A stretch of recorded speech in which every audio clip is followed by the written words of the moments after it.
Narito ang 5 nakakapanindig balahibong kwento na isinalaysay mula sa mga pulis. Ang naghihikbi sa Magsaysay Avenue. Ang bawat pulis ay may kasong hindi maipaliwanag. Isang suspect na naglalaho na parang bula isang boses sa linya na hindi dapat umiral isang figura sa dilim na ayaw makita ng mga kamera. Ang mga kwentong ito ay wala sa mga ulat.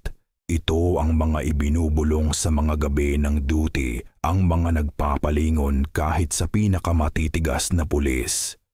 Makinig ng mabuti at pagpasyahan mo kung ano ang totoo. Isa lang itong ordinaryong tawag yung klase na madalas naming natatanggap. Isang domestic disturbance walang kakaiba. O akala ko lang, ang boses ng dispatcher ay may bahid ng pagmamadali, pero hindi sapat para magtaas ng pulang bandila. Posibleng argumento, posibleng karahasan, Il 185 Magsaysay Avenue Unit 4B. Sabi niya, simpleng-simple, ang Magsaysay Avenue ay hindi ko masyadong pinupuntahan, pero alam ko ito, lumang gusali pinaglumaan ng panahon at ng mga taong naninirahan pa roon. Hindi ito ang uri ng lugar na aakalain mong may gulo, pero ang gulo ay may paraan ng paggapang sa mga hindi inaasahang lugar. Huminto kami sa gusali. Laryo basag na bintana na may kurtinang kupas na sa araw. Naririnig ko na ang mahinang ugong ng kalsada sa ibaba, ang mundo sa labas, ay umiikot, walang kamalayan sa bagyo sa loob. Tiningnan ako ng partner kong si Piotr Reyes pagbaba namin ng patrol car. Sa tingin mo away lang ng magkasintahan. Nagkibit balikat ako pero hindi ako sigurado. May kakaiba akong pakiramdam. Siguro o baka hindi. Nilapitan namin ang pinto, kumatok ng 2 beses at tinawag. Walang sagot. Pangalawang katok wala pa rin. Naririnig ko ang mahihinang boses sa manipis na pader pero malabo parang galing sa malayo, disconnected. Nagkatinginan kami ni Reyes. Pilitin na natin, sabi ko. May kakaiba sa katahimikan na bumagabag sa akin. Hindi ang karaniwang malakas galit na sigawan na inaasahan mo sa ganitong klase ng tawag. Hindi ito ay kakaiba, malayo, walang laman. Tumango si Reyes at nagsimula kaming kumilos, sinira ang pinto. Bumasag ang kandado sa ilalim ng presyon at pumasok kami sa apartment. Tahimik. Masyadong tahimik. Ang apartment ay simple, luma at kupas ang mga kasangkapan, pero malinis, may mga nakasabit na larawan sa dingding. May 2 tasa sa coffee table, ang isa ay nakataob, malamig na ang kape. Mukhang normal ang lahat. Masyadong normal. Hello. Sigaw ko, nilibot ang tingin sa kwarto. Pulis, ayos lang ba ang lahat? Walang sagot, pero pagkatapos ay isang tunog. Nagsimula ito bilang isang mahinang tunog, halos isang bulong sa simula. Isang mahinang paghikbi, yung klase ng pag-iyak na inaasahan mong marinig mula sa isang bata. Pero hindi ito tumigil. Hindi ito malakas, isang tuloy-tuloy na ritmikong paghikbi. Reyes. Sabi ko ng tahimik, bumibilis ang tibok ng puso ko. Naririnig mo ba yan? Oo, sagot niya, tensyonado ang boses. Nakalibot na ang tingin niya, nakahanda ang kamay sa holster. Galing sa loob pero walang tao rito. Lumilinaw na ngayon ang tunog. Galing ito sa likod na kwarto sa dulo ng pasilyo. Lalong lumalakas ang mga paghikbi sa bawat hakbang, mas desperado. Pero ang apartment ay bakante pa rin. Walang senyales ng paglaban, walang senyales ng sinumang naninirahan dito. Binuksan ko ang pinto. Walang laman. Walang ibang nasa kwarto maliban sa ilang nakakalat na damit at isang maalikabok na lumang kama. Hindi na maitataggi ang mga paghikbi ngayon. Mas malakas, mas matalim. Pero walang tao roon. Saan galing yan? Bulong ni Reyes, masikip ang boses sa pagdududa. Muli kong nilibot ang tingin sa kwarto, nililibot ng flashlight ko ang mga dingding, ang walang laman na aparador. May isang maliit saradong bintana sa dulo ng dingding, kalahating nakababa ang blinds. Lumapit ako dito pero may nakakuha ng aking pansin. Isang figura sa sulok ng kwarto. Isang figura na nakaupo nakatalikod sa akin, nakakubkob na parang may kinakarga sa mga bisig nito. Nanigas ako. Ang figura ay maliit, nakasuot ng mahaba, madilim na kasuotan, nakalugay ang buhok sa balikat nito. Hindi ito gumagalaw. Ang mga pagigbi galing sa kanya. "Ma'am, tawag ko halos bulong ang boses. Lumapit ako. Ayos lang po ba kayo?" Walang sagot. Nagpatuloy ang paghikbi, pero hindi gumagalaw ang figura. Naramdaman ko ang lamig na gumagapang sa aking likod habang lumalapit ako. Inabot ko para hawakan ang balikat ng babae at pagdakay ng nagkahiwalay ang aming balat, tumigil ang paghikbi. Katahimikan, dahan-dahang lumingon ang figura na parang nagising mula sa isang panaginip. Ngunit nang makita ko ang mukha nito, kung matatawag mo man itong mukha, umatras ako sa takot. Hindi ito isang babae. Hindi na. Ang mukha ay baluktot, deformed. Walang mga mata, puro butas lang na itim kung saan dapat ang mga ito. Isang malaking bukas na bibig na nakanganga sa isang tahimik na sigaw. Ang balat ay maputla at madulas sa kung anong substance na tumutulo sa sahig. Hindi na ito tao. Napasandal ako, napahinto ang hininga, bumibilis ang tibok ng puso ko. May isinigaw si Reyes, siguro ang pangalan ko, pero hindi ako makapag-focus sa kanya. Hindi ako makapag-focus sa kahit ano maliban sa figura sa harap ko. Inabot nito ako, mahaba ang mga kamay, ang mga daliri ay parang mga kuko. Ngunit bago ito makahawak sa akin, nakarinig ako ng isa pang tunog. Ang paghikbi, mas malakas ngayon, galing sa pasilyo sa likod ko. Humarap ako pero walang laman ang pasilyo. Nang lumingon ako sa figura, wala na ito. Ang kwarto ay walang laman tulad ng nang una kaming pumasok. Nagpatuloy ang paghikbi, ngunit ngayon ay malayo na umaalingaw-ngaw na parang galing sa mas malalim na bahagi ng gusali. Tumayo ako roon sa loob ng tila isang kawalang hanggan. Hindi makagalaw, hindi makapagsalita. Umatras si Reyes mula sa kwarto, maputla ang mukha, nanginginig ang mga kamay. Ngunit hindi rin siya makapagsalita. Naririnig namin pareho. Ang paghikbi ay naroon pa rin, ngunit ngayon ay lumalayo na parang lumalayo ito sa amin. Umalis kami sa kwarto. Umalis kami sa apartment. Umalis kami sa gusali ng mas mabilis hanggat maaari. Hindi tumigil ang paghikbi.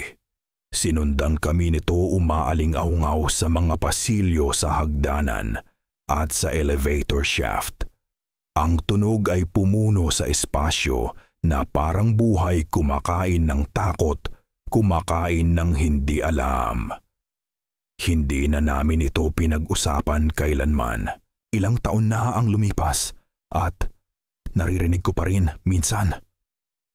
Ang tunog ng paghikbi na lumilipad sa isip ko kapag hindi ko inaasahan. Ito ang uri ng bagay na hindi lang basta nawawala. Hindi mo maiwawala ang narinig na ganoon. Hindi mo maiwawala ang nakita namin sa kwartong iyon. At tungkol sa babaeng nakasuot ng gown, sa tingin ko hindi siya kailanman umalis. Ang pag-iyak ay naroon pa rin sa mga tahimik na sulok ng mga gusali na tulad niyon. Kailangan mo lang makinig ng mabuti. Ang lihim ng lumang mental hospital ito ay isa sa mga malamig na kababahalang gabi kung saan ang hangin sa labas ng patrol car ay tila sinusubukang agawin ang iyong hininga. Hindi na masyadong marami ang nakakaalala sa lumang National Center for Mental Health. Matagal nang nakakandado ang mga pinto, nakapinid ang mga bintana at ang mga kwento tungkol sa nangyari doon. Well, ibinubulong lang ang mga ito at madalas ay itinuturing na kwento lang. Ngunit kapag ikaw ay pulis, hindi ka pwedeng mag-dismiss ng kahit ano, lalo na kung pakiramdam mo ay may kakaiba. Ganoon ako napunta sa isang call-out sa labas ng bayan sa nakalimutang lugar na iyon, ang lumang National Center for Mental Health. Huminto ako sa gate, nararamdaman ko na ang kakaiba. Ang lugar ay mukhang mas masahol pa kaysa sa mga larawan na parang naghihintay ng sino mang makapansin ito na parang nagmamakaawa na maalala. Ngunit walang oras para manatili sa iniisip. Nag-crack ang radyo. Isang trespasser ang naiulat sa premises. Hindi ako nagulat. Sino sa matinong pag-iisip ang gustong pumunta sa ganitong lugar? Ngunit ang tungkulin ay tumatawag at ako ang taong nagkataong malapit. Iginuhit ko ang aking jacket ng mas mahigpit laban sa hangin at naglakad patungo sa pasukan. Ang padlock sa gate ay sira na kakaiba. Hindi ako nakahanda para doon. Pagpasok ko ang lupa ay natatakpan ng mga nahulog na dahon at basag na salamin. Tahimik ang lugar, masyadong tahimik. Ngunit pagkatapos ay narinig ko ito. Isang mahinang ingay, isang tunog ng yapak, may gumagalaw sa unahan. Sa likod lang ng mga sirang pinto na papasok sa asilim. Automatikong inabot ng kamay ko ang flashlight ko kahit hindi ko naman kailangan. Halos hindi makapasok ang liwanag ng buwan sa matataas at basag na bintana. Nakikita ko pa rin ang outline ng mga gumuguhong dingding, ang mga mansyadong tile, ang mga lumang walang laman na kwarto. Ito si Pat. Del Mundo, tawag ko. Alam kong nandyan ka, tapos na. Lumabas ka na ngayon at papadaliin natin. Katahimikan. Pagkatapos ang tunog ng mga nagmamadaling yapak, ang klase ng pagtakbo na ginagawa mo kapag alam mong nahuli ka na, pero sinusubukan mo pa ring makalabas ng buhay. Hindi ako nakahanda para dito. Sino ang nasa labas? Bakit hinabol ko ang figura? Lumalagabog ang mga bota ko sa malamig na sahig habang tumatakbo ako sa mga koridor na tila bumaluktot at humaba sa kakaibang direksyon. Ang National Center for Mental Health ay hindi tulad ng normal na gusali. Mas mukha itong labyrinth, bawat pasilyo ay isang daanan na nagtutulak sa iyo papalayo sa exit. Ngunit hindi ko hahayaan na makatakas ang taong ito. Lumingon ako sa isang sulok, tama lang para makita ang isang anino na sumugod sa isang kwarto sa unahan. Tumigil ka. Muli kong isinigaw. Hindi ka makakapagtago dyan. Sumugod ako patungo sa pinto. Bumibilis ang tibok ng puso ko, mabilis ang paghinga habang inaabot ko ang hawakan. Ang pinto ay umingit. Walang laman. Walang laman ang kwarto, ngunit naramdaman ko ito. Ang katahimikan, ang bigat sa hangin na parang may isang tao o isang bagay na kakatapos lang doon. Nilubid ko ang kwarto gamit ang flashlight, nililipat ito sa maalikabok na kasangkapan at basag na salamin. Hindi ginalaw ang kwarto sa loob ng maraming taon, hindi simula nang abandonahin ang lugar. Ang mga dingding ay natatakpan ng nagbabalat na pintura, mga lumang papel na nakakalat sa sahig. Isang makapal na layer ng alikabok na nagpaparamdam sa lahat na tila hindi ito gumagalaw sa loob ng mga dekada. Pumasok ako, bumibilis ang isip ko. Nakita ko na ito dati. Mga walang laman na kwarto, mga kakaibang engkwentro. Ngunit ito ay kakaiba. Mas malamig ang hangin, mas malalim ang katahimikan. At pagkatapos ay naroon na. Isang kakaiba, halos hindi mahahalata na ingay, isang mahinang tunog ng pag-click mula sa kung saan. Isang kandado, isang trangka. Dahan-dahan akong lumingon, sinusundan ng ingay. Lumapag ang flashlight ko sa isang kahoy na pinto sa dulo ng kwarto. Mukha itong kakaiba sa iba, mas buo. Hindi ito nakakandado ng padlock tulad ng iba pang bahagi ng gusali, ngunit nakakandado ito. May kakaiba tungkol dito, isang bagay na parang nagpipigil ng maraming taon ng kasaysayan. Hindi pa nagagalaw ang trangka sa loob ng mahabang panahon. Nilapitan ko ito ng maingat, nakikinig ng mabuti. Ang tunog ng paghinga, bahagyang mabigat, ay galing sa loob. "Sino dyan?" Tanong ko, nanginginig ang boses sa kabila ng aking pagsisikap na panatilihin itong matatag. Ngunit walang sagot. Inabot ko ang trangka, ngunit bago ko ito mahawakan, nakarinig ako ng tunog sa likod ko. Mga yapak, mahina ngunit sadyang. Lumingon ako at naroon na naman ito. Ang figura, isang blur, isang anino na sumugod sa isa pang bahagi ng kwarto tulad ng dati. Wala na ito bago ko pa man makita ng buo. Bumalik ang pagkabigo sa akin. Kailangan kong malaman kung ano ang nangyayari. Bakit patuloy kong naririnig ang mga tunog na ito? Bakit ayaw sumagot ng taong ito? Ang aking instinto ay sumigaw sa akin na umalis, na lumayo mula sa anumang kumakapit sa lugar na ito. Ngunit hindi ko magawa. Ang trangka sa pinto ay gumalaw, umingit habang ito ay binubuksan mula sa kabilang panig. Pagkatapos kasing bilis ng paglitaw ng figura, nawala na ito. Sumugod ako patungo sa pinto, ngunit nakakandado na naman ito. Isang kwarto na hindi nabuksan sa loob ng mga dekada, ngunit sa paanuman ay parang may naghihintay o may isang tao ang naghihintay. Pinilit kong buksan ang pinto gamit ang lahat ng lakas ko, ngunit nang lumampas ako sa pintuan, kadiliman lang ang bumungad sa akin. Isang makapal, nakakasakal na kadiliman. Hindi ang klase na galing sa dilim ng gabi, kundi ang klase na bumabagsak sa iyo, na pumupuno sa iyo ng pakiramdam ng kapahamakan. Mayroong mali. Mayroong kakaiba. Sinubukan kong panatilihin ang aking hininga, sinubukan kong kalmahin ang aking sarili, ngunit ang katahimikan sa kwartong iyon ay tila buhay. Tila nanonood sa akin ang mga dingding. Maingat akong lumakad, nanginginig ang flashlight sa aking kamay. Ang sinag ay tumama sa isang bagay sa dulo ng sulok ng kwarto. Mga lumang libro, mas maraming alikabok. Ngunit may iba pa. Isang bagay na nakabalot sa tela. Habang papalapit ako, huminto ang puso ko. Naroon nakatago ay isang maliit na kahoy na crate.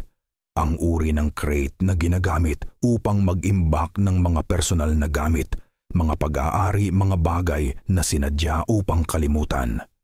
Inabot ko ito, ang aking mga daliri ay humaplos sa magaspang na kahoy.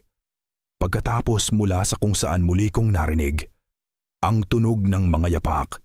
Sa pagkakataong ito, nasa likod ko ang mga ito. Humarap ako. Wala. Sumara ang pinto. Hinila ko ang hawakan, sinusubukang tumakas, ngunit hindi ito gumalaw. Nakulong ako. Biglang naramdaman kong ang crate ang susi sa lahat. Ang kasaysayan ng lugar na ito ang dahilan ng mga kakaibang pangyayari.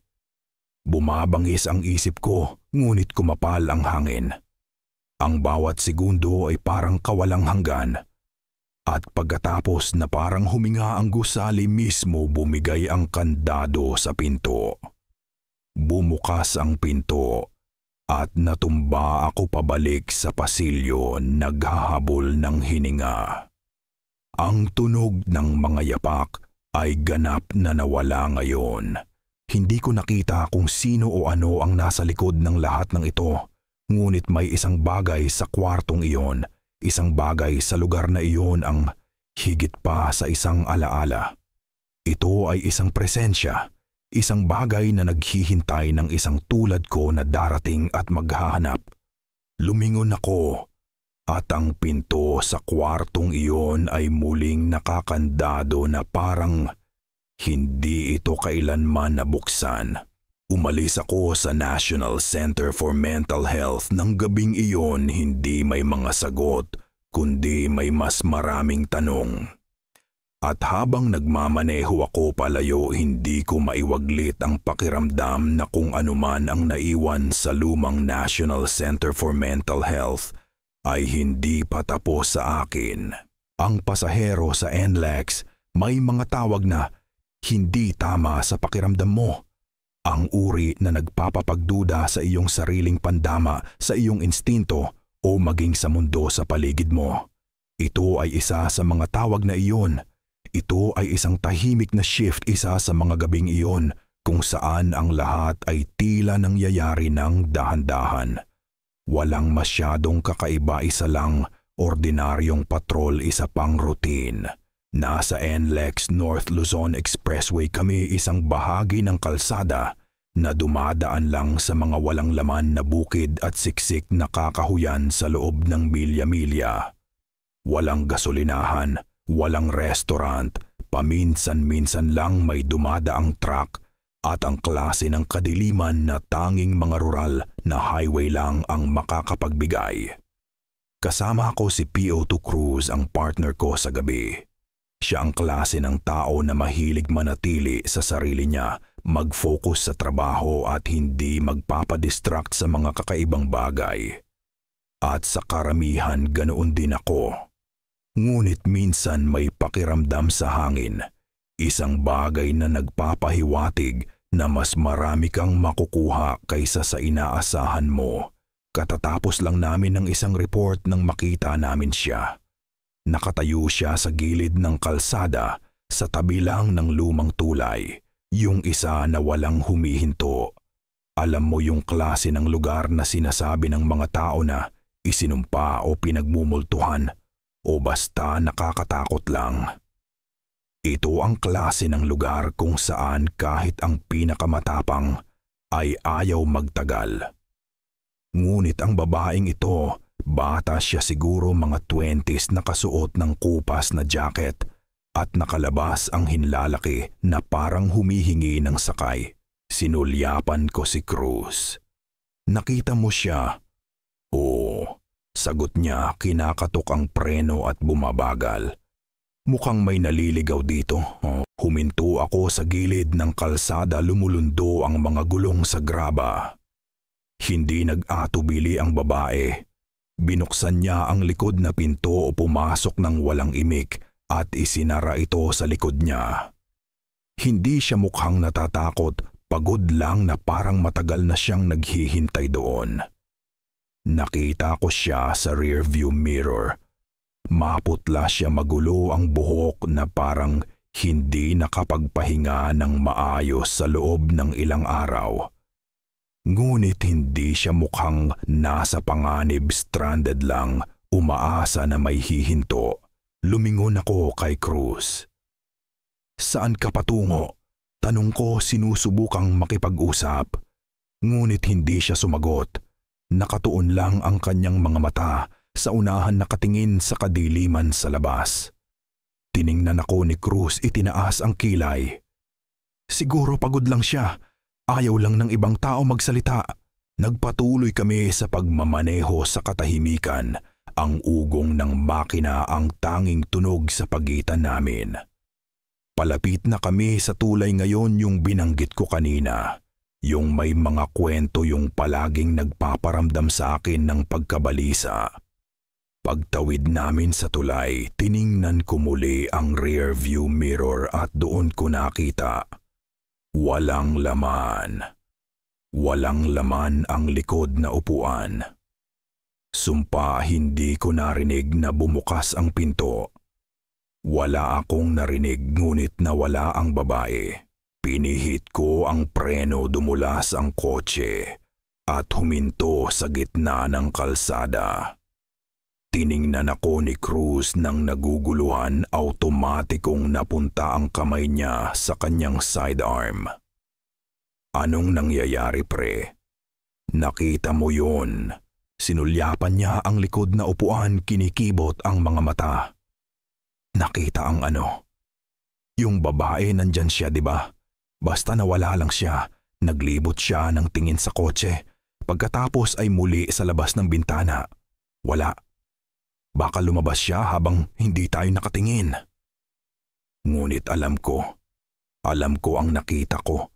At imposible na basta lang siyang nawala ng ganoon.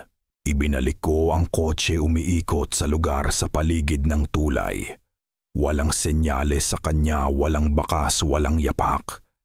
Na para bang hindi siya kailanman naroon. Bumalik na tayo sa istasyon.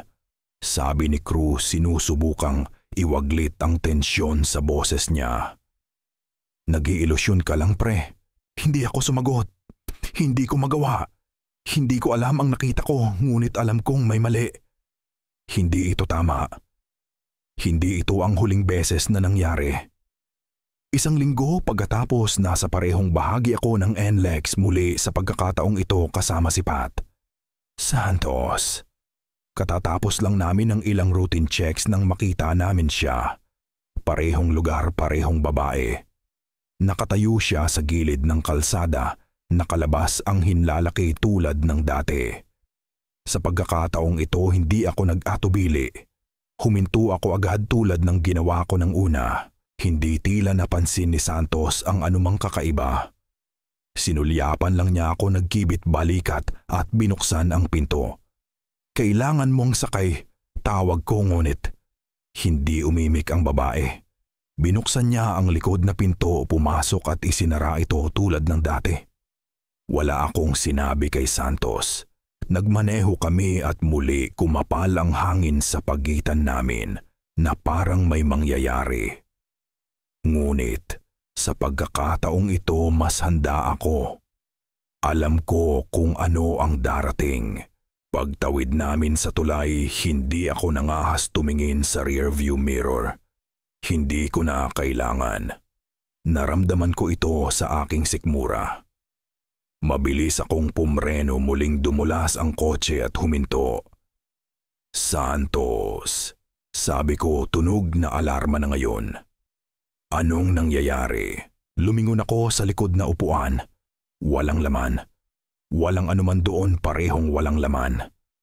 Huminto ako sa gilid ng kalsada, muli bumibilis ang tibok ng puso ko. Malaki na ang mata ni Santos ngayon. Hindi na iniisip na nababaliw ako. Anong nangyayari, pre? Bulong niya, nanginginig ang boses. Nasaan siya? Wala akong sagot. Hindi ko maipaliwanag. Na parang hindi kailanman umiral ang babae, ngunit alam ko ang nakita ko. Nagpaatras ako muli, sinusubukang balikan ang aming mga yapak. Nagmaneho ako ng dahan-dahan pabalik sa tulay. Nilibot ng mga headlight ang madilim na kalsada, ang mga bukid sa magkabilang panig ay humahaba sa kawalan. Walang senyales sa kanya. Walang babae. Walang bakas. Umupo kami sa katahimikan, sandali ang makina ay umaandar sa malamig na hangin ng gabi. Si Santos ang unang nagsalita. Sa tingin mo pinagtitripan tayo? Tanong niya, nanginginig ang boses.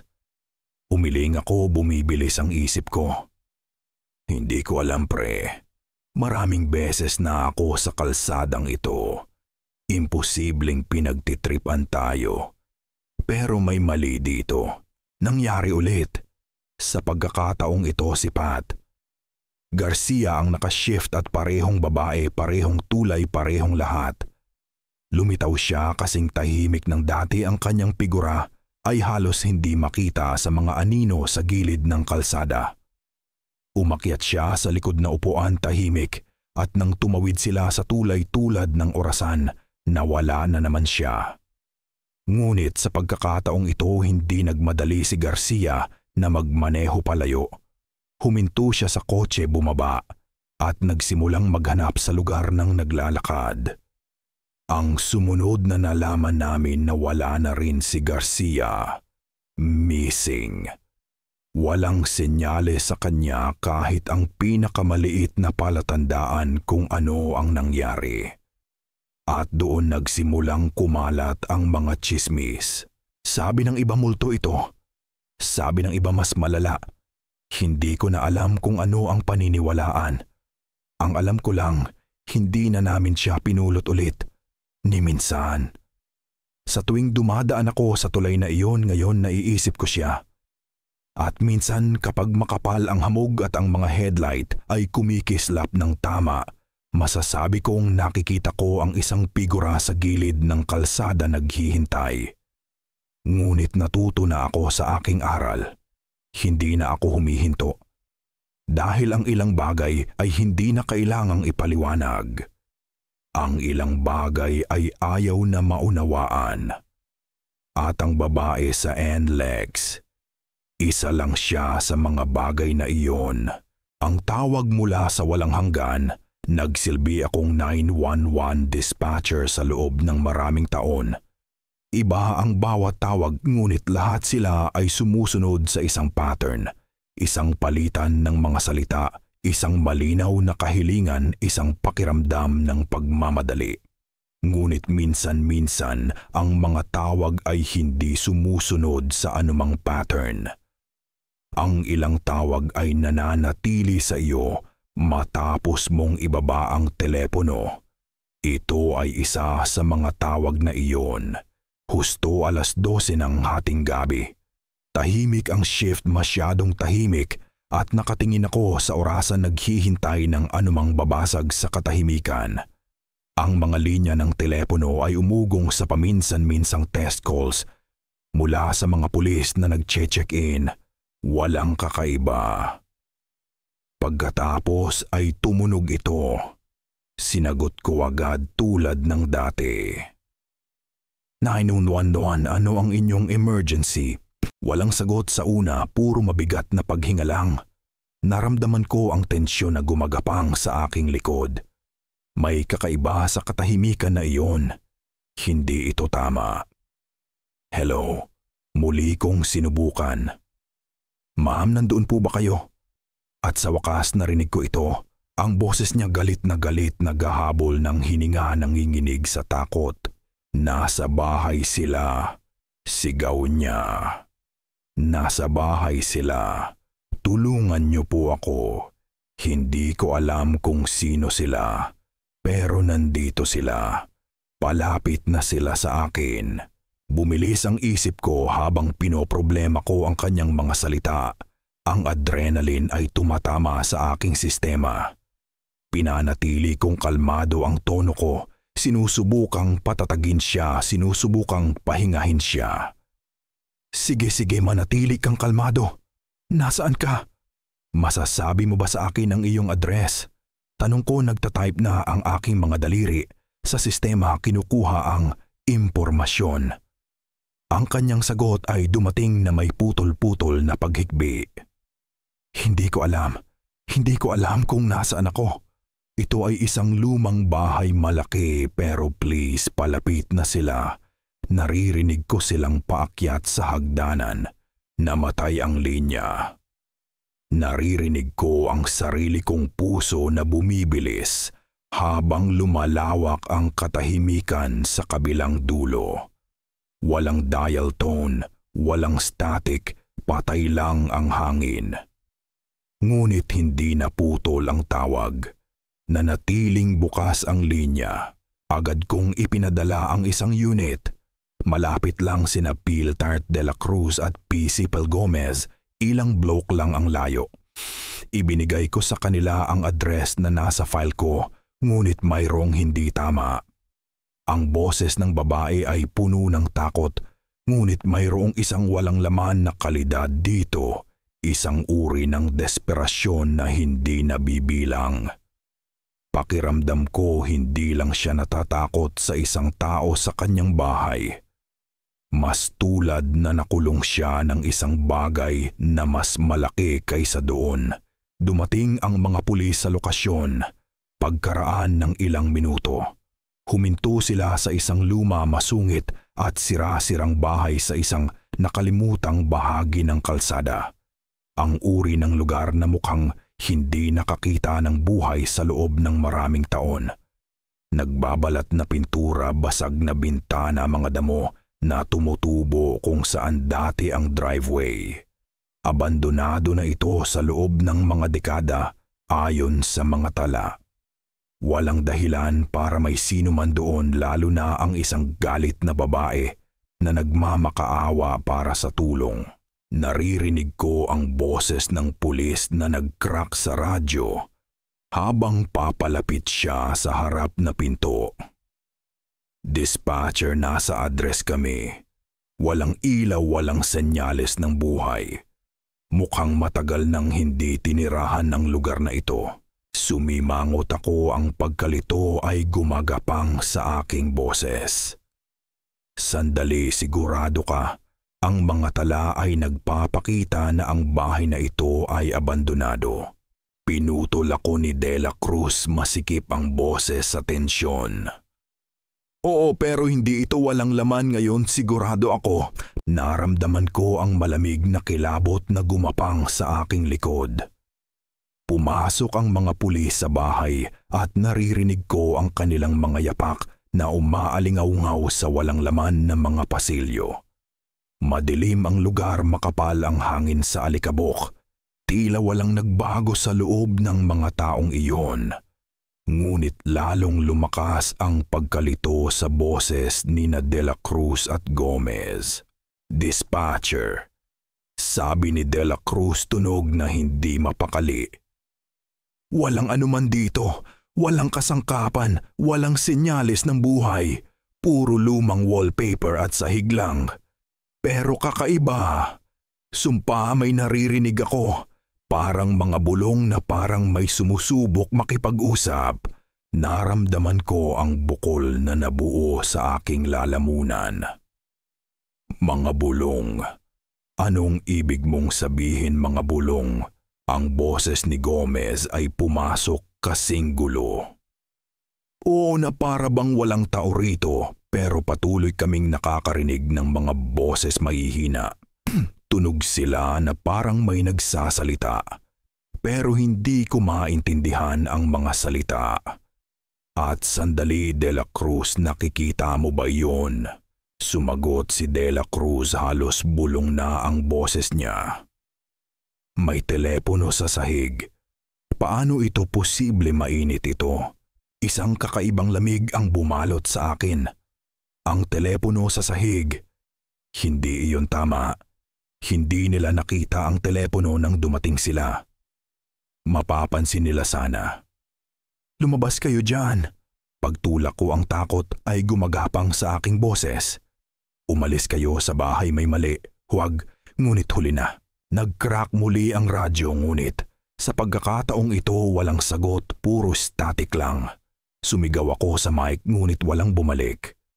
Bumibilis ang tibok ng puso ko. Wala akong ideya kung ano ang nangyayari, ngunit nararamdaman ko ito na parang nagbago ang hangin mismo. Mayroong mali. Mayroong napakalaking mali. Lumipas ang mga minuto at nasa gilid ako naghihintay ng anumang uri ng update. At pagkatapos, kasing bilis ng kanilang pananahimik, bumalik ang mga pulis sa radyo. Labas na kami, labas na kami. Ang boses ni Dela Cruz ay pumasok, ngunit tunog ito na malayo pilay. Dispatcher, labas na kami, pero may kailangan kang malaman. Ang bahay ay... Hindi ko alam kung paano ipaliwanag. Mali lang. Pabalik na kami sa kotse ngayon. Dela Cruz. Sabi ko, nanginginig ang boses. Anong nangyari, nasaan ang telepono? Yung babae, ikaw ba? Ngunit bago siya makasagot, naputol ang radyo. Nanatili itong tahimik sa loob ng tila isang kawalang hanggan. Naghintay ako at naghintay. Pagkatapos ng isang matinding paghinto, bumalik ang boses ni Dela Cruz sa radyo, ngunit hindi ito ang boses ng pulis na pumasok. Dispatcher, sabi ng boses, malamig at walang laman. Hindi ito si De La Cruz, hindi rin si Gomez. Ito ang babae, ang tumawag ngunit ngayon ay kakaiba, ang tunog niya malayo umaalingaw-ngaw na para bang ang boses ay hindi galing sa radyo, kundi sa ibang lugar mas malalim. Nandito pa rin ako, sabi niya ng mahina. Tulungan niyo po ako. Hindi nila ako iiwan. Hindi nila ako papayagang umalis. Ang bahay, hindi ako papayagan umalis. Naramdaman kong nawala ang dugo sa aking mukha. Hindi kailanman natapos ang tawag. Ang boses ng babae ay naroon pa rin nananatili sa static. Nagmamadali akong makipag-ugnayan muli sa mga pulis ngunit ang tanging naririnig ko ay katahimikan. Isang buong minuto ang lumipas. Bumalik sa buhay ang radyo, ngunit hindi ito si De La Cruz. Hindi ito si Gomez. Dispatcher, isang bagong boses ang nag-crack sa linya. Ito si Pismo Tia Ramirez. Natagpuan namin sila. Natagpuan namin ang kotse. Patag ang boses ni Ramirez, walang emosyon na parang nagulat. Wala sila rito. Natagpuan namin ang kanilang patrol car ngunit sina De La Cruz at Gomez nawala sila. At walang senyales sa kanila saan man. Huminto ang puso ko. Anong ibig mong sabihin saan sila nagpunta? Huwag mo akong tanungin yan. Hindi ko alam. Ang bahay may mali. At na para bang kinuha sila na parang kinuha sila sa mga dingding. Hindi ko alam kung paano pa ito ipapaliwanag. Namatay ang linya at sa pagkakataong ito hindi na ito kumonekta muli. Ang bahay ay kalaunan ay sinarado kahit walang makapagpaliwanag sa nangyari ng gabing iyon. Walang makapagpaliwanag sa tawag o sa telepono na mainit sa paghawak o sa mga pulis na naglaho ng walang bakas. At para sa akin sa tuwing naririnig ko ang tunog ng isang linya ng telepono na nag-crack sa dilim, hindi ko maiwasang magtaka kung sino ang tumawag at bakit. Ang ilang tawag ay, hindi mo malilimutan. Nananatili sila sa iyo, nakulong sa iyong isip, isang misteryo na maaaring hindi kailanman malutas. Ang anino sa presinto, may mga bagay kang nakikita na hindi makatuwiran, mga bagay na nagpapapagduda sa iyong sariling mga mata, sa iyong sariling isip, at may mga lugar na gaano man pamilyar hindi kailanman nagiging tama. Ang istasyon ay isa sa mga lugar na iyon. Nagtatrabaho ako ng night shifts sa presinto sa loob ng maraming taon ngayon at masasabi ko sa iyo, ito ang mga oras sa pagitan ng hating gabi at madaling araw ay may paraan ng pagpapahaba ng oras sa isang bagay na hindi natural. Mas tahimik ang mga pasilyo, mas mabigat ang hangin, at kung nakapagtrabaho ka na ng mahabang shift sa ganitong lugar, alam mong ang katahimikan ay maaaring maglaro ng mga trick sa iyong isip. Ngunit iba ito. Hindi ito ang uri ng bagay na pwede mong basta na lang iwaglit. Nagsimula ito mga 2 linggo na ang nakakaraan. Nagtatrabaho ako ng late shift tulad ng ibang gabi. Ang partner kong si P.O. Juan de la Vega ay nasa front desk nag-fill out ng ilang report habang binabantayan ko ang holding cells. Walang laman ang lugar gaya ng dati, ilang petty offenders lang ang nakakulong sa gabi. Walang malalalang kaso. Dahan-dahang gumagalaw ang orasan patungo sa 3 hours AM. At ang istasyon ay may kakaibang katahimikan kung saan ang mahinang ugong ng mga ilaw at ang paminsan-minsang tunog ng mga kandado ng selda, ang tanging tunog. Pagkatapos nakita ko ito, isang anino. Sumugod ito sa pasilyo malapit sa dulo ng holding area. Hindi ito isang tao. Hindi rin ito tao, hindi talaga. Masyado itong mabilis, masyadong madilim. Dumulas ito papasok at palabas ng paningin sa isang iglap. Isang maikling blur ng isang bagay na mahaba at manipis na parang sinusubukan nitong itago ang sarili mula sa liwanag. Nanigas ako, sandali nilibot ng aking mga mata ang paligid, naghahanap ng paliwanag. Baka trik lang ng liwanag ang paraan ng paggalaw ng mga anino sa pasilyo.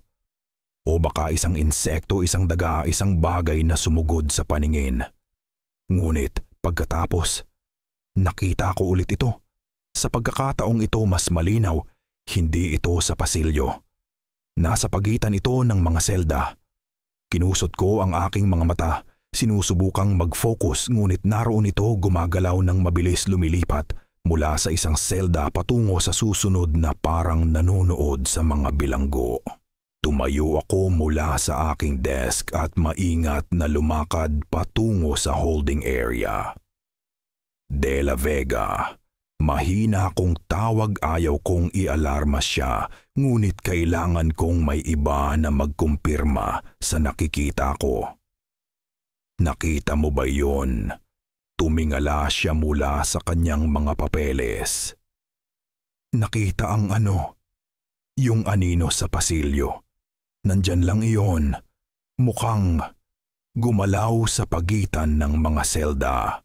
Tiningnan ako ni De La Vega ng kakaiba, ngunit tumayo pa rin siya. Sigurado ka bang hindi lang kakaibang ilaw? Ibig kong sabihin matagal na tayong gising, pre. Tumango ako, sinusubukang iwaglit ang pagkabalisa na gumagapang sa aking likod. Baka pero masyado itong mabilis. Parang may mali, na parang hindi ito dapat doon. Tumayo kami sa katahimikan, sa loob ng ilang segundo naghihintay. Tahimik pa rin ang istasyon. Masyadong tahimik. Pagkatapos nangyari ulit. Isang anino ang sumugod sa mga selda tulad ng dati. Nakita mo ba iyon? Tanong ko, nagsisimula na akong pawisan ng malamig sa likod ng aking leeg. Sumingkit si De La Vega, ngunit hindi sumagot. Mukha siyang gulo, hindi sigurado.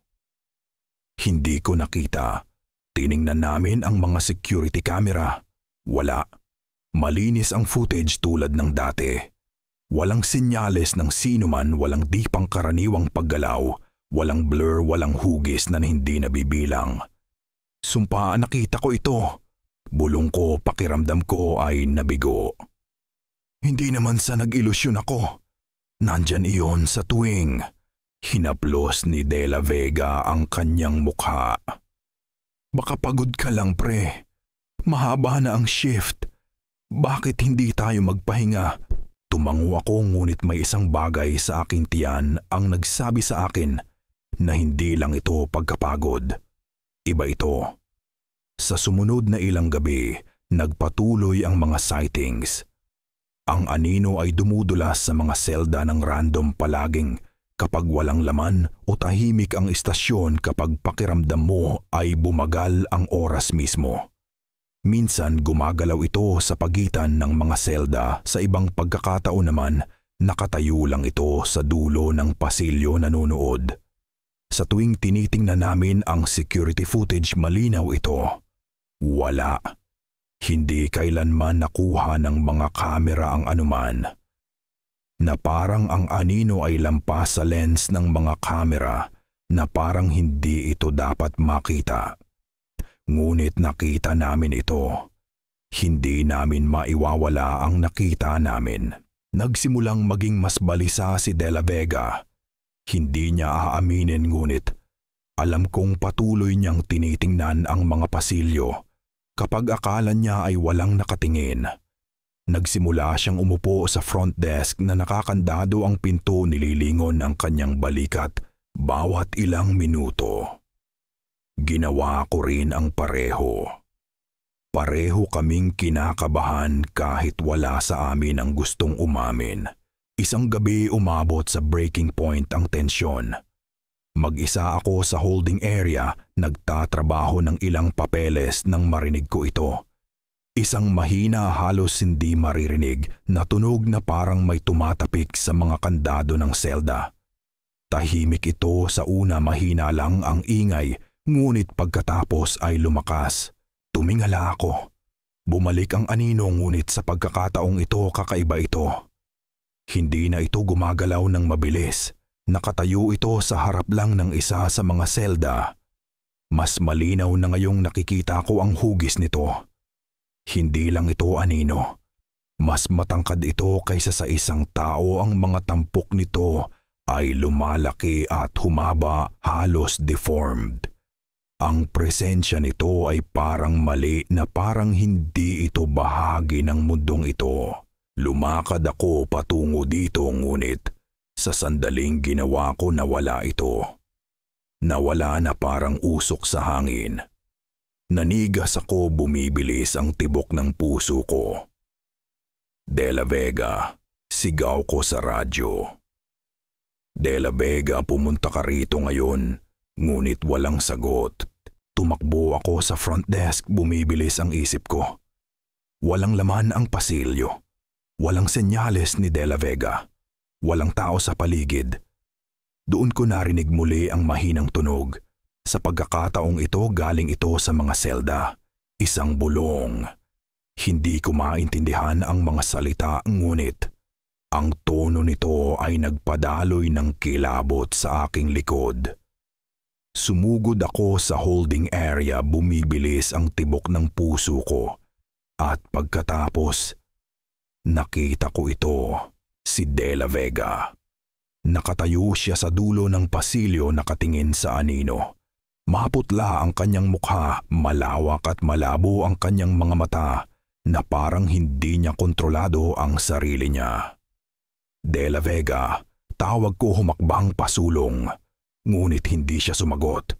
Tumayo lang siya doon, nanigas na parang nakatingin sa isang bagay na hindi ko nakikita. Inabot ko siya, hinawakan ang kanyang braso. De La Vega, umalis na tayo rito, pre. Ang lugar na ito ay... Ngunit nang hawakan ko siya, lumayo siya ng bigla. Ang kanyang mga mata ay bumalik sa akin na may purong takot.